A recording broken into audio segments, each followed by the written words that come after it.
코칭 리더십 11장 R. 현실은 어떠한가? 현실을 분명하게 파악했을 때 목표는 초점이 분명해진다. 앞에서 여러 가지 목표를 확인했으므로 이제 현재의 상황을 자세히 파악해야 합니다. 현재의 상황을 파악하기 전에는 목표를 정할 수 없고, 코칭은 현재의 상황을 점검하는 것에서 시작되어야 한다는 주장이 있을 수 있습니다. 나는 어떤 논의든 가치와 방향을 가지려면 목적이 있어야 한다는 점을 근거로 이 주장에 반대합니다. 상황을 구체적으로 살펴보기 전에는 목표가 느슨할 수 있지만 그렇더라도 목표를 먼저 정해야 합니다. 현실을 분명하게 파악했을 때 목표는 초점이 분명해집니다. 만일 현실이 처음에 생각했던 상황과 약간 다르다고 판명될 경우 목표를 수정하면 됩니다. 객관성을 유지하라. 현실을 점검할 때 가장 중요한 기준은 객관성입니다. 객관성은 인식하는 사람의 의견, 판단, 기대, 편견, 관심, 희망, 두려움으로 훼손되기 쉽습니다. 자각은 현실을 있는 그대로 인식하는 것이며, 자기인식은 자신의 현실 인식을 왜곡하는 내부 요소들을 인지하는 것입니다. 사람들은 대부분 스스로를 객관적이라고 생각하지만 절대적인 객관성은 존재하지 않습니다. 정도의 문제이기는 하지만 객관성을 유지하려고 노력하면 할수록 객관성은 높아질 것입니다. 삼자적 시각에서 접근하라. 현실에 접근하려면 코치와 코칭받는 사람이 현실을 왜곡할 가능성을 막아야 합니다. 그래서 코치에게는 감정 요소를 배제한 삼자적 시각과 코칭받는 사람에게서 사실에 근거한 대화를 이끌어내는 질문 능력이 요구됩니다. 그런 결정을 내리는데 어떤 요인들이 작용했습니까? 라는 질문은 왜 그런 일을 했죠? 라는 질문보다 정확한 대답을 이끌어냅니다. 두 번째 질문은 코칭받는 사람이 코치가 듣고 싶어하는 대답을 하게 하거나 방어적 자기 합리화에 빠지게 만듭니다. 판단하지 말고 서술하라. 코치는 평가하고 판단하는 언어가 아닌 서술적 언어를 사용하고, 코칭받는 사람도 그런 언어를 사용하도록 권해야 합니다. 이것은 삼자적 시각과 객관성을 유지하는 데 도움이 되고, 현실 인식을 왜곡하는 비생산적 자기 비판을 줄여줍니다. 그림 11은 이 개념을 설명한 것입니다. 일반적인 대화와 많은 리더십 대화에서 사용하는 언어는 대부분 서술축 왼쪽 끝에 위치합니다. 우리는 코칭을 할 때 왼쪽 언어에서 오른쪽 언어로 옮기는 노력을 해야 합니다. 사용하는 단어와 표현이 구체적이고 명시적일수록 비판은 줄어들고 생산적인 코칭이 될 것입니다.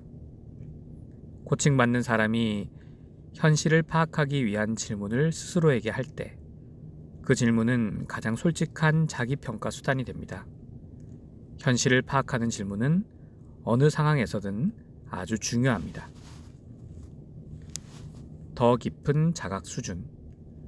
코치가 질문을 하고 일상적인 자각 수준에서 나온 대답만을 얻는다면 코치가 생각을 정리하는 데는 도움을 주겠지만, 코칭받는 사람은 더 깊은 자각 수준까지 파고들지는 못할 것입니다.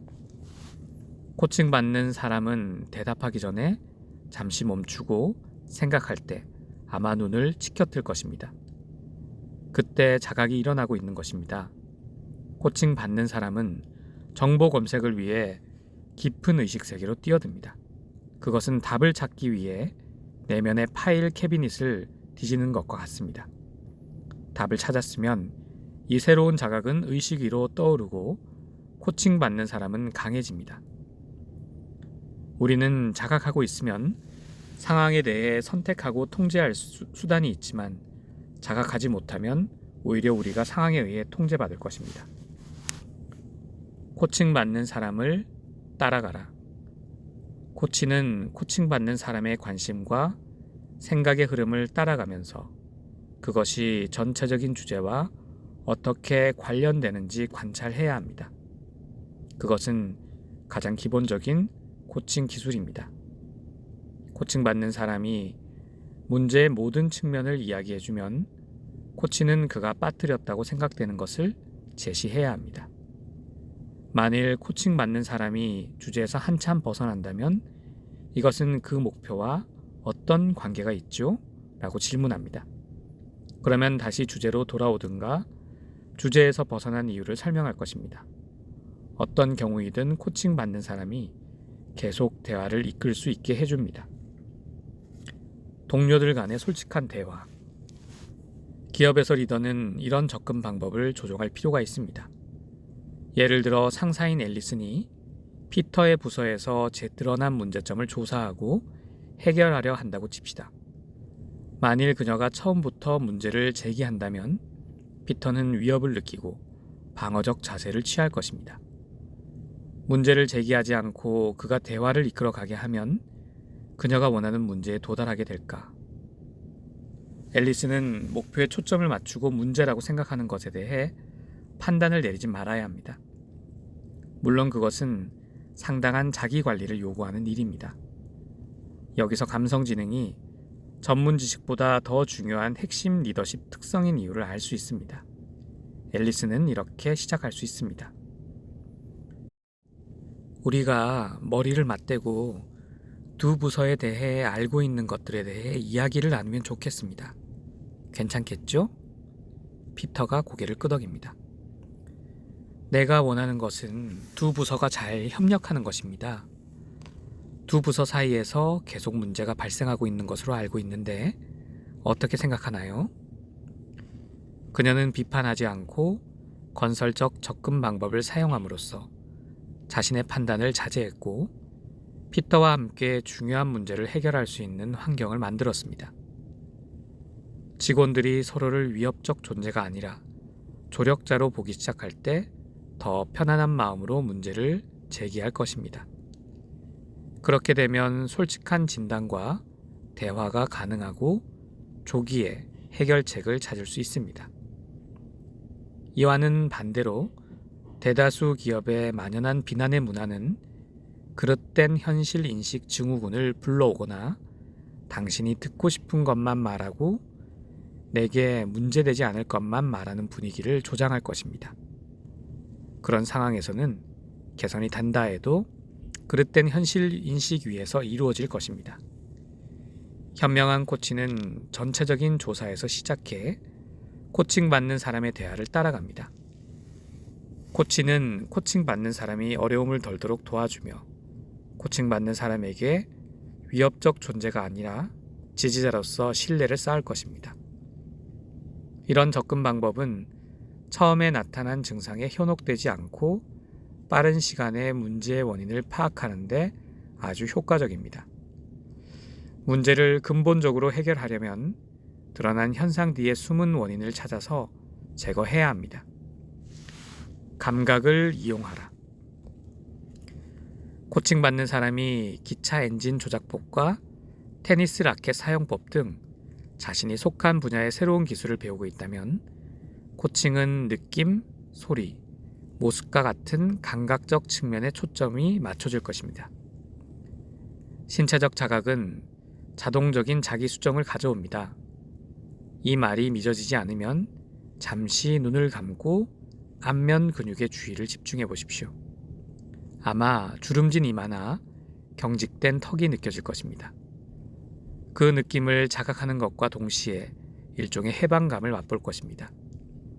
그러면 이마와 턱이 아주 편안해질 것입니다.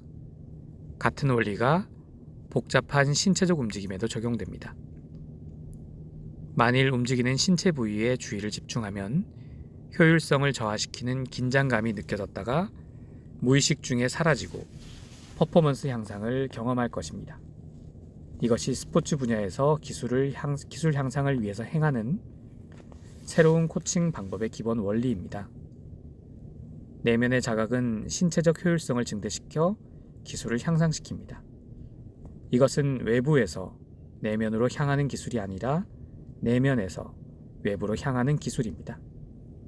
당신의 신체가 강제적으로 받아들여야 하는 다른 사람의 좋은 기술이 아니라 당신의 신체적 특징에 맞게 수용한 당신의 기술입니다. 어느 것이 최적의 성과를 낳을 수 있을까요?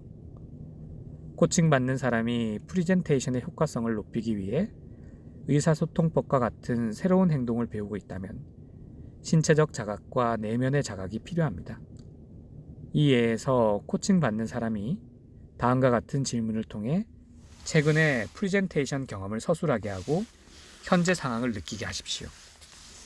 변화하려고 노력하면 신체적 긴장과 부자연스러운 행동이 생기고 이는 종종 실패를 낳습니다. 사람들 앞에 서 있을 때 기분이 어땠나요? 자신의 페이스에 대해 무엇을 알았나요?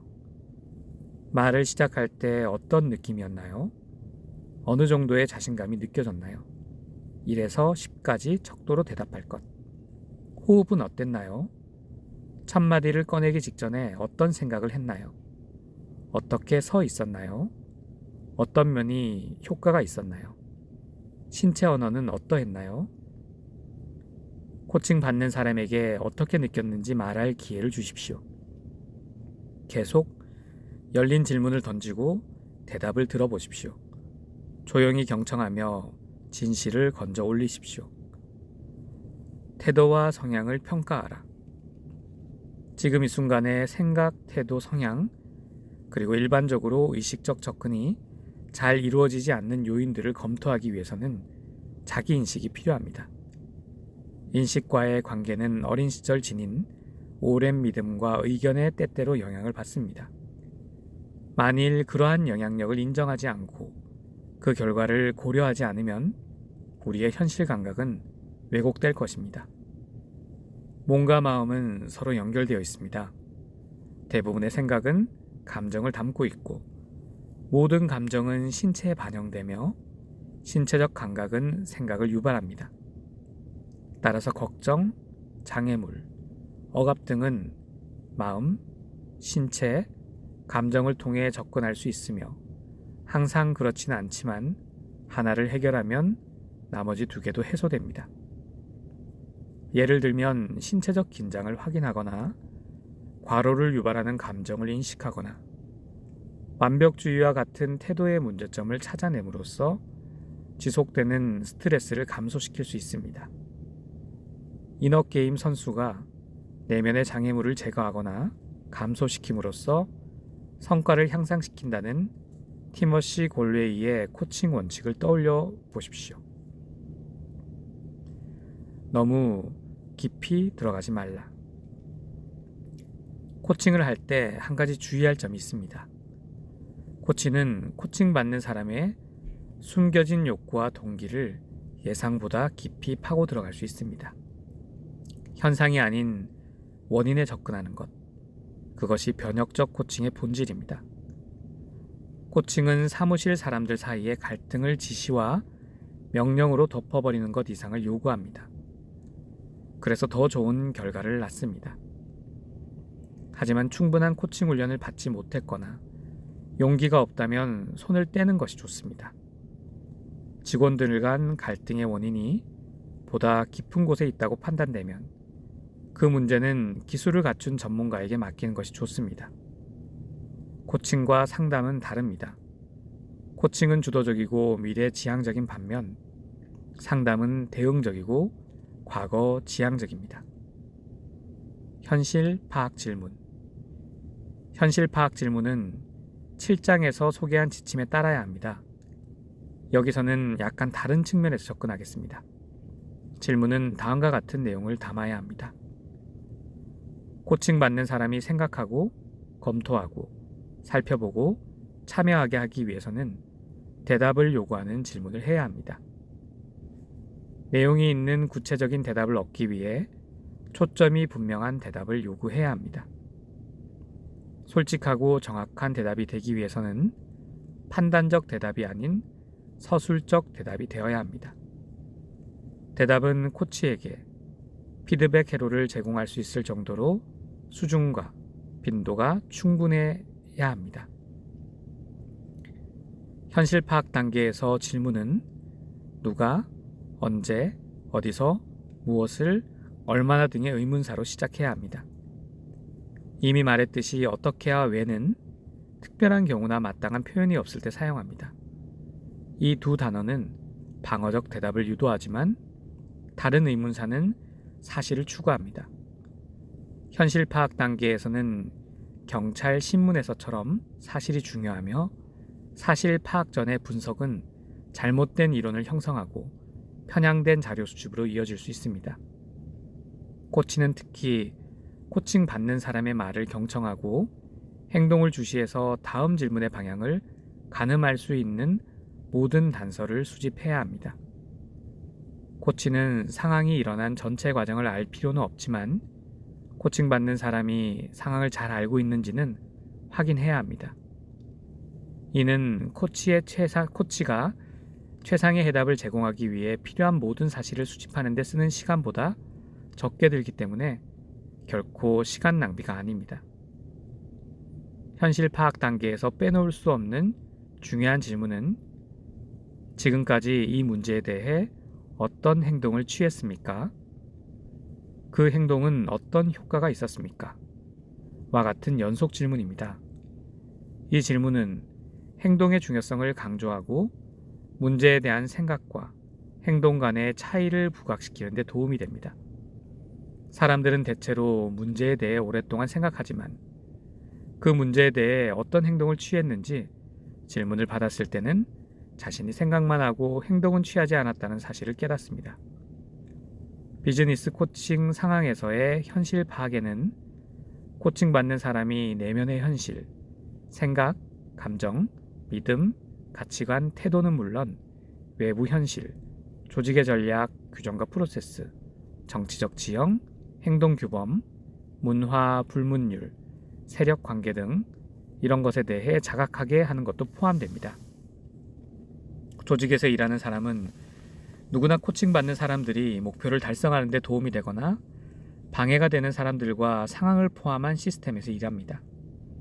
예를 들어 설명하면 이해하기가 쉬울 것입니다. 페트라가 조직에서 새로운 판매 프로세스를 성공적으로 실행하는 것을 목표로 한다고 해봅시다.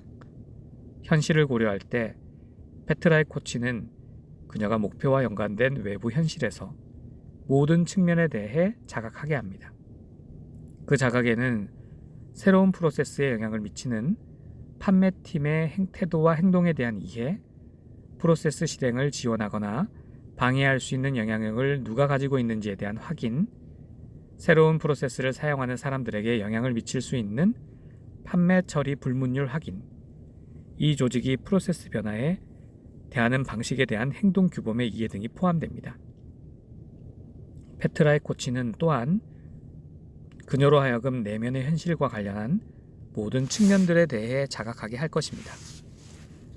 그 자각에는 자기 동기부여, 핵심 이해 당사자들에게 미칠 수 있는 자신의 능력에 대한 믿음, 반발하는 사람들을 다루는 솜씨에 대한 확신, 성공이 그녀에게 의미하는 것 등이 포함됩니다.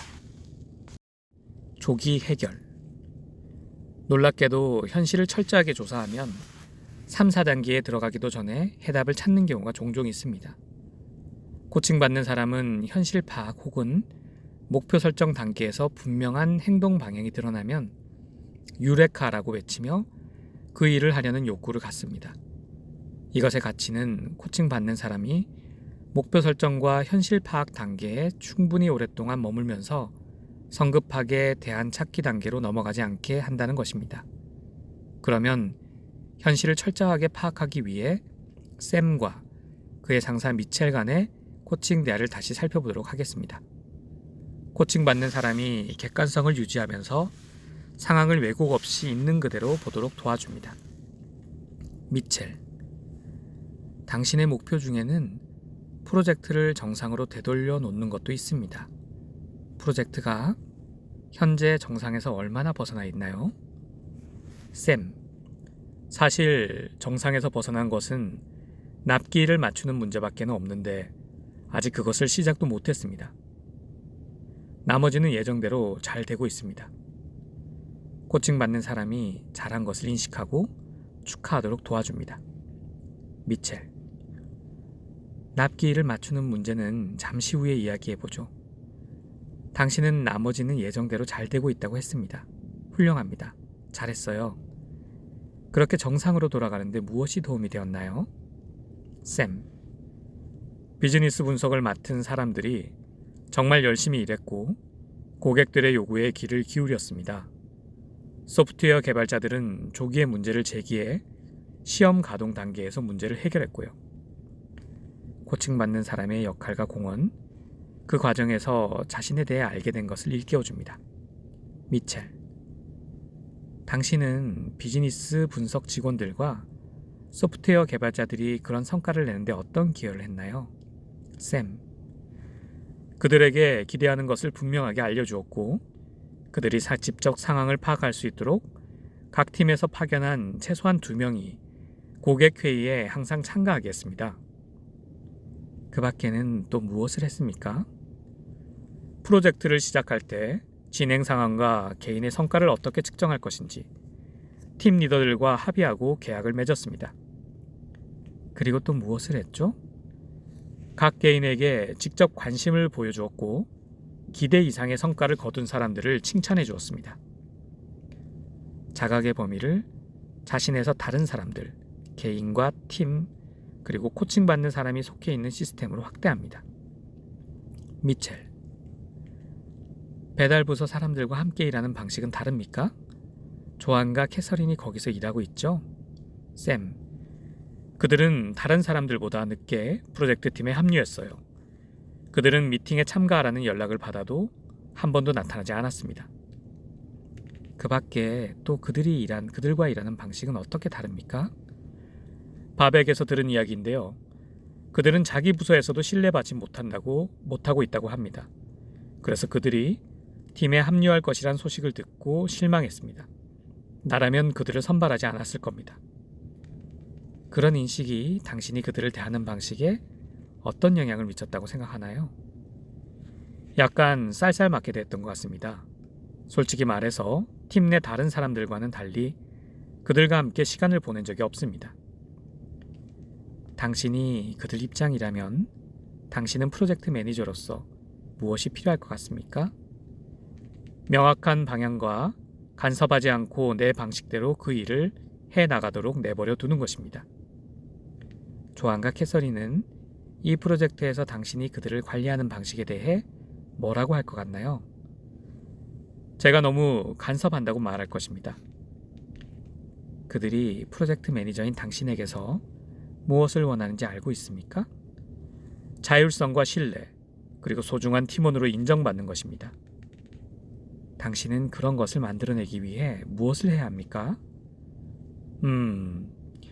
먼저 배달부서 리더에게 연락하고 조안과 캐서린이 팀의 일원임을 느끼게 해야 합니다. 모두 나로부터 시작되었군요. 당장 가서 그렇게 하겠습니다. 미첼은 샘이 현실을 충분하게 자각하는 것을 도와주기 위해 적극적 경청과 강력 질문을 사용했습니다. 그녀는 효과가 있는 것에 대해 그가 깨닫게 하고 그의 강점을 축하하고 부각시켜줍니다. 미첼은 샘이 외부 현실에 주의를 집중하게 합니다. 외부 현실의 중심에 있는 조직의 상황을 구성하는 것은 행동규범, 문화, 정치적 지형입니다. 샘은 조직의 현실을 정확히 이해하기 위해 조직의 상황과 그 속의 사람들을 객관적으로 봐야 합니다. 미첼은 판단을 배제하는 방식으로 그가 조직의 현실을 깨닫도록 도와줍니다. 현실의 또 하나의 측면은 샘의 내면입니다. 거기에는 그의 생각, 감정, 가정, 자신에 대한 기대, 그가 속한 외부 현실과의 관계가 포함됩니다. 미첼이 자신의 생각을 제시하는 것은 샘이 그의 의견을 모두 나눈 후라는 점을 주목하십시오. 현실과 성과 곡선. 미첼은 샘의 관계 리더십이 팀원들에게 미치는 영향에 집중하게 함으로써 그의 리더십이 갖는 영향력에 대해 자각하게 하고 있습니다. 샘은 모든 일에 심하게 간섭하고 있으며 다른 사람들에 대한 신뢰가 부족하다는 점도 인정합니다. 이는 그가 의존 단계에 머물러 있다는 뜻입니다. 이러한 과잉 관리는 낮은 성과를 초래했습니다. 또한 일부 팀원들은 방어적으로 행동하고 다른 사람들을 비난하고 책임지지 않는 분위기를 조성했습니다. 여기서 샘은 독립 단계에 머물러 있음을 보여줍니다. 그가 이를 직접 해결하고 더 오래, 더 열심히 일해야 한다고 생각하는 데서 알 수 있습니다. 독립 단계에 있는 리더의 나는 높은 성과를 낸다는 지배적 사고방식이 건강한 것이라고 생각하는 사람이 있다면 용납될 수도 있습니다. 하지만 문제를 해결하고 더 오래 열심히 일하기 위해 자신을 압박하는 것을 보십시오. 이러한 행동은 그를 번아웃 직전까지 몰고 갑니다. 샘이 우리는 함께 성공한다를 지배적 사고방식으로 채택하고 상호 의존적 단계에서 행동한다면 그는 팀원들을 주도적으로 문제를 해결하는데 참여시킬 것입니다. 그렇게 되면 팀원들은 성과에 대한 책임감을 느끼고 낮은 성과를 내는 것을 용납하지 않을 것입니다. 샘은 상호 의존 단계로 올라서고 싶은 마음이 있는 것이 분명합니다. 미첼은 강력 질문과 적극적 경청을 통해 샘이 그 단계로 가려 할 때 무엇이 필요한지를 자각하게 만들었습니다.